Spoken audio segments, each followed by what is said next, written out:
Hi, I'm Bilkis Bari, and you're watching Interview of the Day. So together with me today is Mr. Carlo Castelli. He is the AECOM Director of Strategic Planning and Design Cities. So thank you very much for being with us today. Thank you for having me.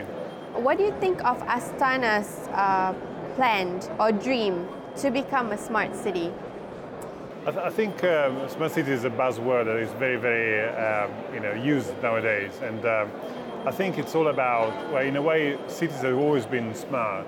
The most successful cities have gone through millennia of history, and to do so you have to be smart, otherwise you wouldn't succeed.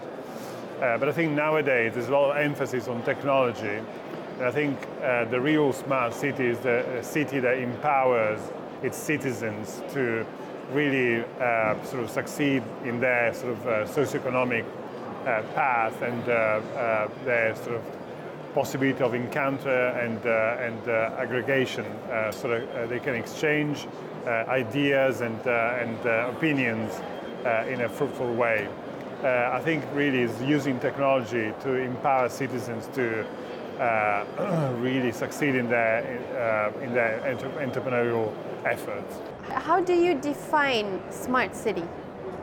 I would say a city that empowers its citizens to really kind of take their life in their hands. That's what technology is. Sometimes technology becomes self-serving, and it becomes almost the scope or the objective. That's just a means to empower people to really kind of get hold of their initiatives, really. So is this your first time in Astana?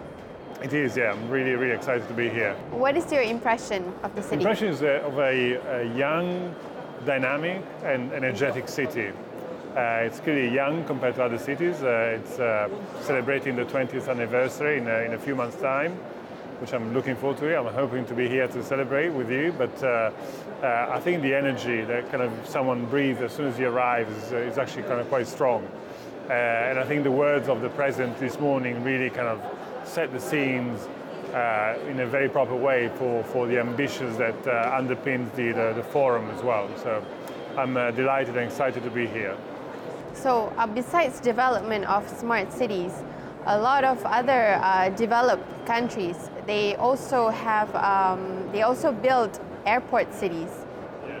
So do you think Kazakhstan, I know this is too early to talk about it, but do you see Kazakhstan also moving towards developing airport cities in the future? Well, I think it's never too early to talk about it. I think planning connectivity around airports is actually fundamental. There's a correlation economically between connectivity, number of flights, and economic impact on the city and therefore the broader region. And if a city grows, then there's going to be more connections for the airport. So there's a direct correlation between number of connections and economic impact. So it's never too early to talk about that dynamic and to plan it properly. But what does Kazakhstan need to develop smart city and airport city? I think if there's one trait that Kazakhstan and Astana need to think about is identity. You really need to kind of work hard on what really attracts people to come and live and work and play in Astana and in Kazakhstan. So identity nowadays is very strong because cities compete globally, collaborate globally, but identity is what really makes everybody else put an interest in you. So if I know who you are and what you can offer me and what your identity is, then I will come and see you kind of more and more times. So I think that's what Astana needs to kind of keep doing. But I think now when people talk about Astana, people would have this perception of a young city, yeah. New vibrant city, right?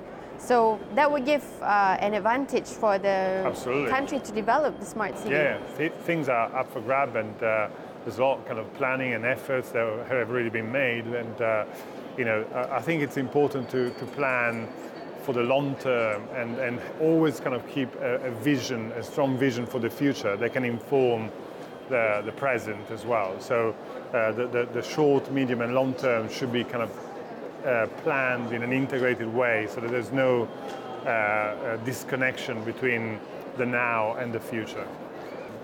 I hope you enjoy the rest of your day in Kazakhstan. Thank you. Thank you very much for this interview. Thank you for having me. Thank you. Thank you. So we'll be back with the next speaker.